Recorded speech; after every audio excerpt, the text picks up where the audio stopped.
जब जीव भगवान की शरणागत हो जाए, दो लोगों से कभी झूठ मत कहो, दो लोगों से मत छुपाओ, गलती भी हो जाए। एक तो संत से कभी मत छुपाओ, एक अपने आराध्य से, अपने भगवान से कभी मत छुपाओ, क्योंकि ये दोनों शक्तियाँ आपके भीतर की जो भी स्थिति है उसको जान लेती। आज परशुराम जी भगवान बार बार भगवान श्री राम को प्रणाम करके स्तुति करके पुनः चले गए समाधिस्थ होने के लिए, तपस्या करने के लिए।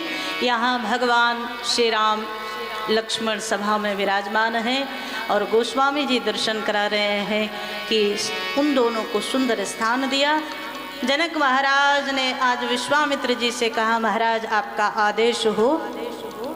तो यद्यपि तो जयमाल मिल गई भगवान को, तो विवाह तो मान लिया गया, लेकिन वैदिक जो परंपरा है वो भी संपन्न हो, श्री भगवान सीताराम जी का विवाह संपन्न हो। और उसके लिए मैं चाहता हूँ कि यहाँ से दूतों को भेजा जाए अयोध्या।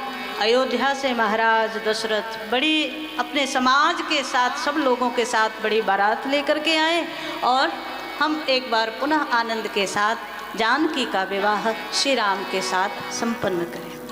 विश्वामित्र जी ने स्वीकृति दी है और आज यहाँ से एक बार पुनः जनकपुर में विवाह का उत्सव प्रारंभ हो गया। दूत आए हैं अयोध्या में, भरी सभा में अवधेश को पाती दी। जब से विश्वामित्र जी भगवान को लेकर के आए थे अयोध्या से, तब से आज पहली बार भगवान की कुशलता पत्रिका के माध्यम से मिली है श्री अवधेश को। अवधेश बड़े प्रसन्न बने हैं महाराज।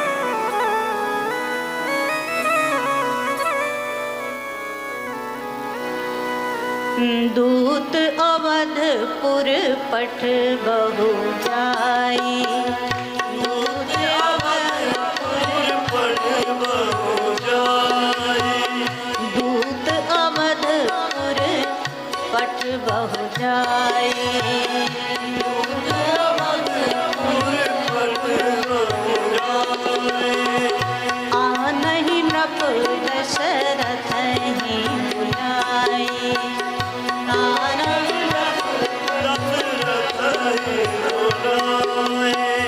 मुदित राउ कहे भले ही कृपाला, मुदित राउ कहे भले ही कृपाला, पठे दूत बोलते ही काला, पठे दूत बोलते ही काला, पठे दूत बोलते ही काला,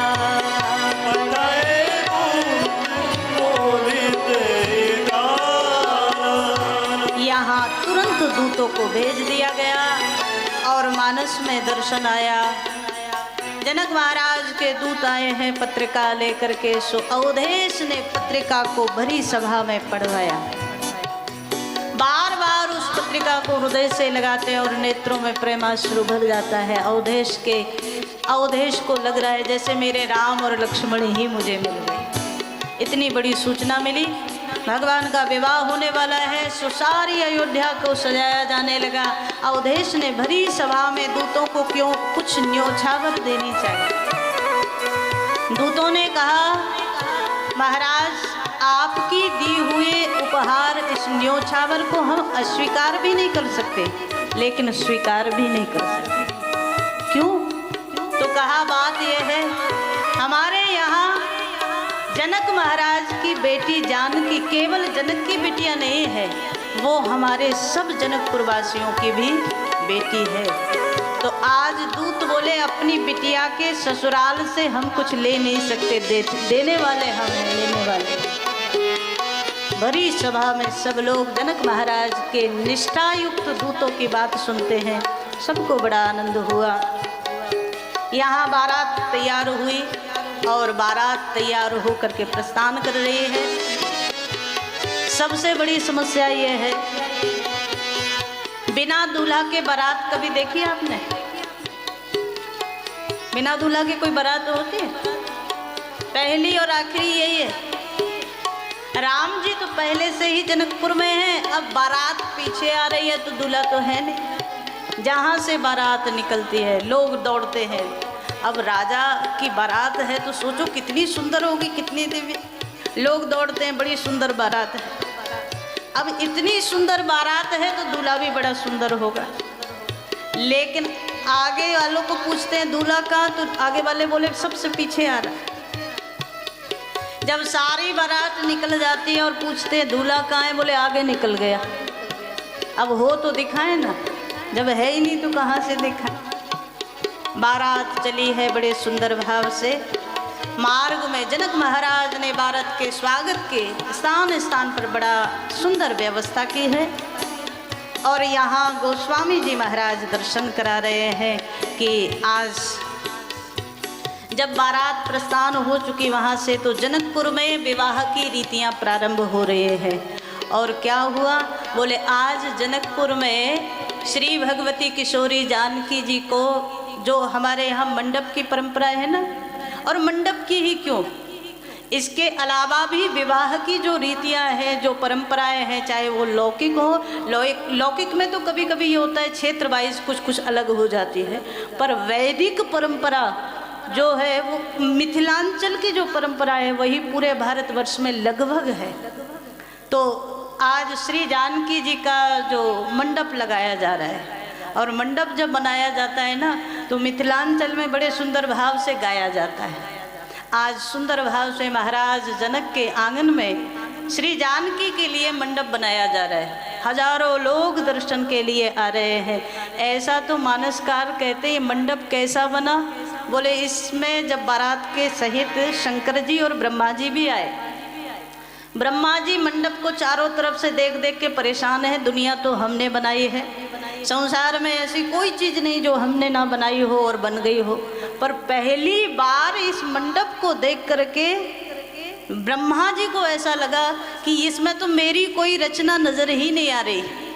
भगवान श्री राम धीरे से बोले ये माता जी पिताजी का विवाह है, माता पिता के विवाह की एल्बम में बच्चे का फोटो थोड़ी होता है, आप तो बाद में आए हैं, ये आपके भी पिताजी हैं, इसलिए आप तो आनंद से दर्शन करो। आज जनक महाराज के सुंदर दिव्य भवन के आंगन में बिटिया श्री जानकी का मंडप सजाया जा रहा है। और महाराज जो जो परंपराएं हमारे घरों में होती है ना, वो सब परंपराएं वहीं से प्रचलित हुई हैं। श्री जानकी मैया के ऊपर हल्दी चढ़ाई जा रही है।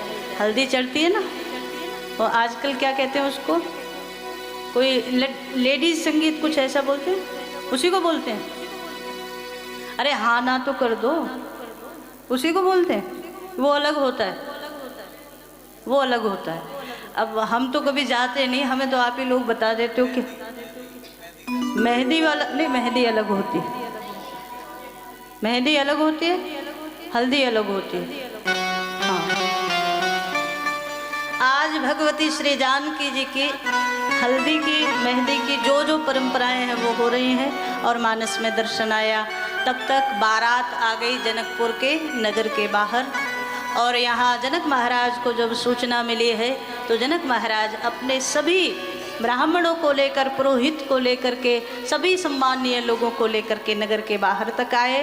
बारात का बड़े सुंदर भाव से स्वागत किया। जनवासे में जहाँ बारात को स्थान दिया था निवास के लिए, वहाँ रोका है। और मानस में दर्शन आया।